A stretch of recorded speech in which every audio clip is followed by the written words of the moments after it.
What's going on, everybody? It's your boy Payne. Welcome back to another Street Fighter Duel video. Alright guys, now that we've gone through the whole hype of Vega coming out and Chun-Li coming out, I want to do another showcase because it's been a couple days since I've done one for you guys, and this character is going to be one that's pretty much mandatory end game, very important mid game, but can be avoided early game, and that is going to be none other than the best healer, Elena.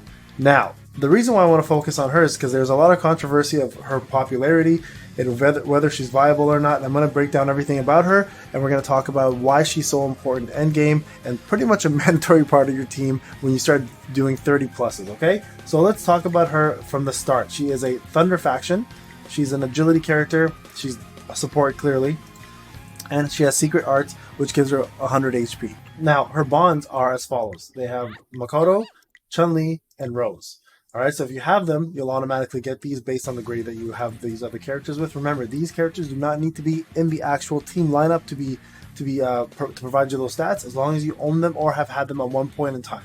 Alright, the best chant for her is either going to be Fast Chant, or War Dance, or Shelter. So those are the three big ones for her because you want her to support your team as much as she possibly can. Okay, let's talk about her FS. This is going to be a very important one, okay? If you have not seen my full FS 0 to 40 video, go check that out. It covers everything for every character plus ranks them. She's pretty high up there. So this is called Wandering Elemental Spirit. So it gives her HP, attack, defense, and effect resist. Guardian of the Wild. Curing Dance replaces Healing Dance. All members are healed by 15% of Elena's max HP.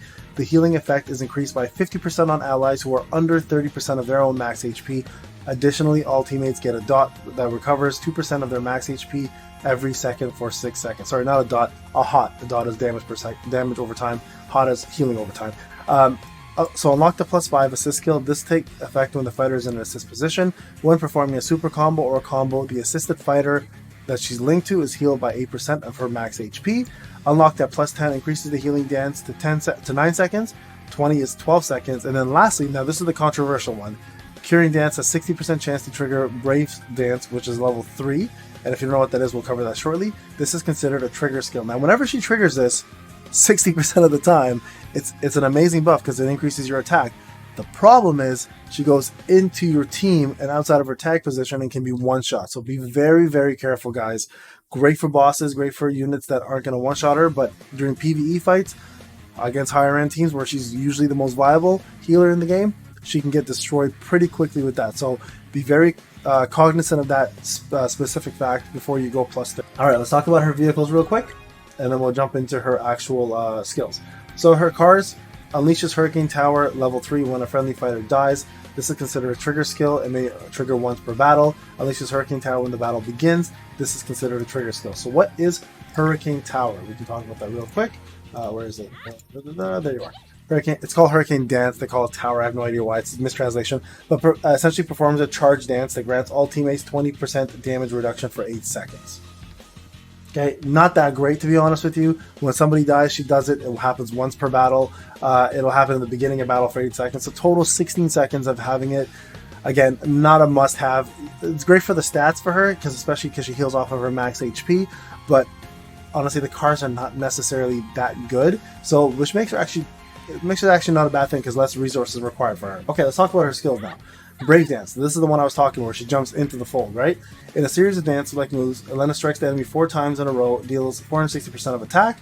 All teammates receive attack up by 20% for 10 seconds. So this one here now becomes speed up as well, and then increases the duration of speed and attack to 15 seconds instead of 10. So again, this is why it's so good. Speed up and attack up for 15 seconds. Triggered 60% of the time with her FS+30, pretty damn good, but this is not the super you want to ever use realistically unless you have FS+30, but again, you have the ability to get one shot. Alright, her combo 1, this is probably the one most people will use her for. Heals all teammates for 12% of her max HP. Then this becomes obviously Curing Dance as we saw before. Increases HP healed by 15%, and lastly, the skill has an additional 50% chance of healing the target below 30% of max HP. When you get her FS unlocked, this becomes Curing Dance instead, and you also get a Hot, which is a healing over time on top of your units as well. So this is her bread and butter, essentially, right? Lack of a better term, this is what she's going to be used for. Skill 2 Hurricane Dance, which we just talked about, which is called Hurricane Tower, in other words. Performs a charge dance that grants all enemies 20% damage reduction for 8 seconds, fills the super bar by 50, increases the super gauge by 100. Really, really not that good. It's almost like you're almost desperate because you need a combo too.